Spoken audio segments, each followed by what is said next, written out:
စေတပွဲအောင်နိုင်ခြင်းမအောင်နိုင်ခြင်းဆိုတာဒီကြီးပမာဏလက်နက်ခဲရမှာပဲမူတည်တာလေ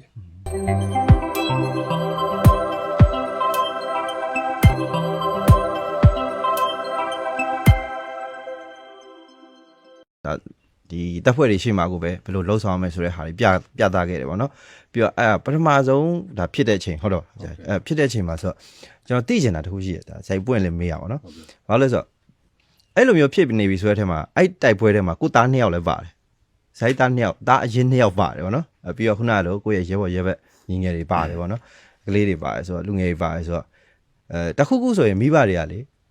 ဘေးအန္တရာယ်တခုခုကြုံရတော့မယ်ဆိုရင်သားသမီးကိုသတိရတာသားသမီးကိုပို့ချက်ချင်းအရင်စိတ်ပူတာပေါ့နော်ဒါပေမဲ့ဆိုင်အဲ့တိုက်ပွဲမှာအဲ့လိုဖြစ်သလားအဓိကပါတော့ကျွန်တော်သိချင်တာသားသမီးကိုပို့ပြီးတော့အလေးပေးမိတာမျိုးခံစားမိတာမျိုးရှိလားဒါမှမဟုတ်စစ်ကြောင်းတစ်ကြောင်းလုံးကိုပဲဆရာကြီးတွေးပူပူရလို့ရှိလားအဲ့အချိန်မှာကျွန်တော်ကဘယ်လိုလဲအားလုံးကကျွန်တော်ရဲ့သားသမီးတွေအားလုံးကဒီကလေးတွေကမိဘရင်ကစုံကံပြီးတော့ထွက်လာတဲ့ကလေးတွေဟုတ်တယ်ကျွန်တော်လက်ပေါ်မှာပဲကျွန်တော်ကြီးရောက်တယ်ကျွန်တော်သေချာစိုးတာကောင်းတာမာနာမာတာစဆုံးကျွန်တော်ကတုံးတယ်ဆုံးမဟာလာမိဘတစ်ဖွဲ့ကျွန်တော်တင်တာလက်ရှိတယ်ဒီလိုလောက်ခဲ့တဲ့အတွက်အားလုံးကကျွန်တော်သားသမီးတွေပဲဒီကျွန်တော်ခံစားရတယ်ဒါကြောင့်ကျွန်တော်အားတဲ့ချစ်ပြေးလိုက်နောက်ဆုံးနောက်ပြေးလိုက်ချစ်ပြေးလိုက်နောက်ပြေးကျွန်တော်တောက်ချောက်ကိုကလေးတွေပေးမထိချင်တော့မတရားထိပြီဆိုတော့နောက်ထပ်ဘယ်သူမှမထိနဲ့ငါထိငါပဲထိပြီဆိုတော့ကျွန်တော်အဲ့ကြီးစံကြားထဲမှာကျွန်တော်ချစ်တော့နောက်ပြန်ပြေးလွားကျွန်တော်ပြည့်နေတာတနတ်မျိုးမျိုးယူပြီးတော့ကျွန်တော်မှအဲ့စိတ်တော့မရှိဘူးငါသားမို့လို့ဟိုကငါသားငယ်မို့လို့ငါသားကြီးမို့လို့ငါသားရင်းမို့လို့အဲ့စိတ်တော့ကျွန်တော်မှတကယ်မရှိဘူးနော်လုံးဝအဲ့ချိန်မှာတော့မှပဲမစင်သားမိဘူးအကုန်လုံးတော့ပဲစဉ်းစားအဲ့ဒါလည်းဒီဖို့ပါတယ်ဟိုစိတ်ပြောင်းပါတယ်တခါဒီဘာပြစ်စင်တရားအပြစ်ပြစ်စင်တရားဆိုင်မတော့ဘူးနော်ဘာလို့လောဘကြီးတာလောဘကြီးတယ်လို့တော့ဒါပြောလို့ရပါတယ်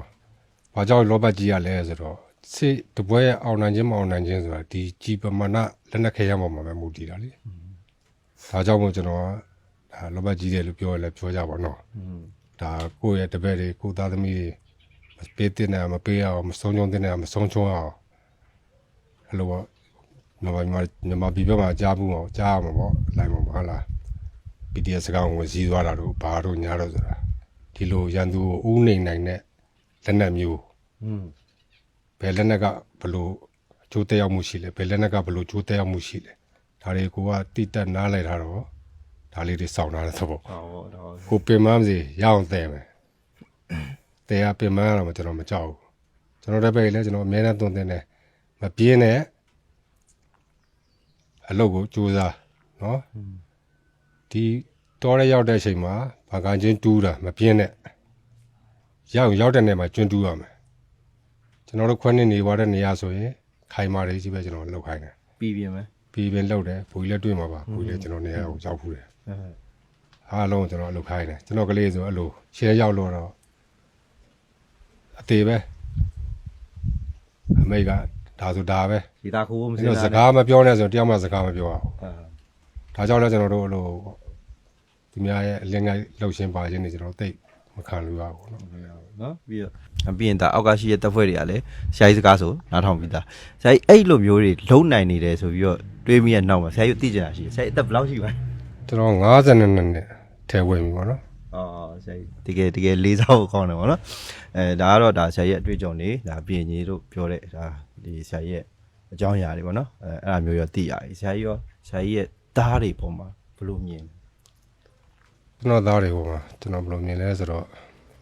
ကျွန်တော်လိုပဲကိုကျိုးမဖက်ဖက်နဲ့အများအကျိုးနိုင်ငံအကျိုးကိုယ့်ပြည်သူပြည်သားနောင်လာနောင်သားတွေကိုအတွက်တာအမြဲတမ်းကျွန်တော်လိုပဲစောစံတမလောက်ကန်ဆောင်ရွက်မယ်လို့ကျွန်တော်အလိုမြင်ပါတယ်နော်အခုသူတို့လက်ရှိလောက်ဆောင်နေတဲ့အရာတွေပေါ်ဆရာကြီးကြီးနေမှုရှိဘူးလုံနေတာလည်းကျဉ်းမှုတွေရှိပါတယ်ဘာကြောင့်လဲဖေးလိုပဲဖေးလူသားလို့ပြောလို့လည်းရတယ်rightစစ်တိုက်ပွဲတစ်ပွဲရောက်ပြီးဖေးလိုပဲ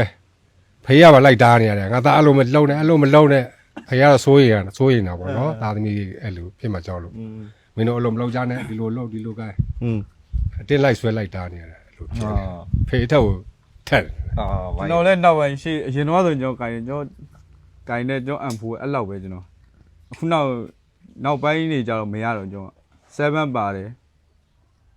ဒီဟိုဟာ40ပါတယ်3လက်ကျွန်တော်နောက်လိုက်တဲ့ညီတွေဆိုပြောတယ်4လို့လေတည်ရတာကျွန်တော်ကျတော့သိရထိရောက်မှုဟိုဟာရန်သူဘလို့အချိန်မှာဘလို့ဟာနဲ့ထုပြီးတော့ဘလို့သူတို့ဘလို့တက်လာအချိန်မှာထုပြီးတော့နှိမ်ထားမလဲပြစ်အားနဲ့ဘလို့ဥညွတ်ဟိုဟာလောက်ထားချိန်မုံထားမလဲဆိုတော့ကျွန်တော်လည်းအဲ့လိုပဲလွယ်တာကျွန်တော်က RPG ပါတယ်40ပါတယ်ကြီးတယ်အစုံပါပြီးကျန်တဲ့လူလွယ်ခိုင်းတယ်ကူလွယ်ပြီးတော့အရှိမအဲ့လိုပဲကျုံတာပဲကျွန်တော် RPG ပြက်တယ်ပြီး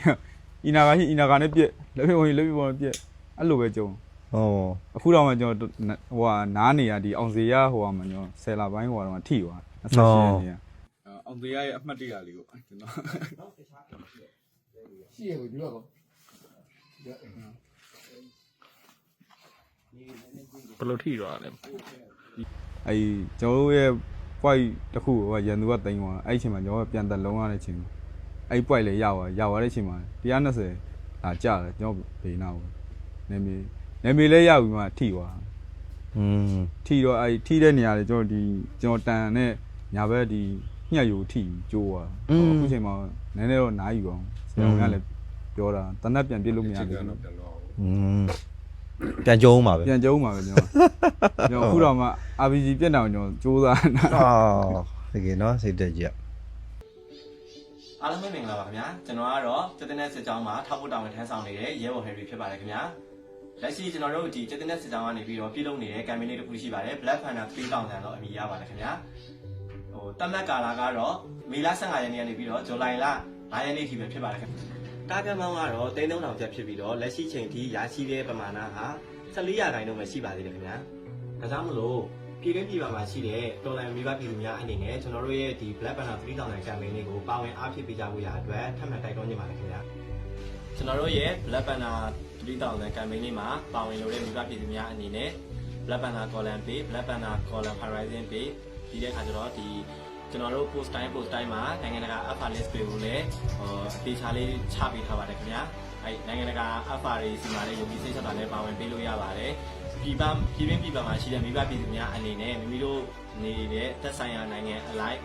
သက်ဆိုင်ရာငွေကြေးအလိုက်အဖာတွေစီမှာဆက်သွယ်ပြီးတော့ယုံကြည်စိတ်ချစွာနဲ့ပါဝင်အားဖြည့်ပေးလို့ရပါမယ်ခင်ဗျာမိဘပြည်သူများအားလုံးကိုကျေးဇူးများတင်ပါတယ်ခင်ဗျာ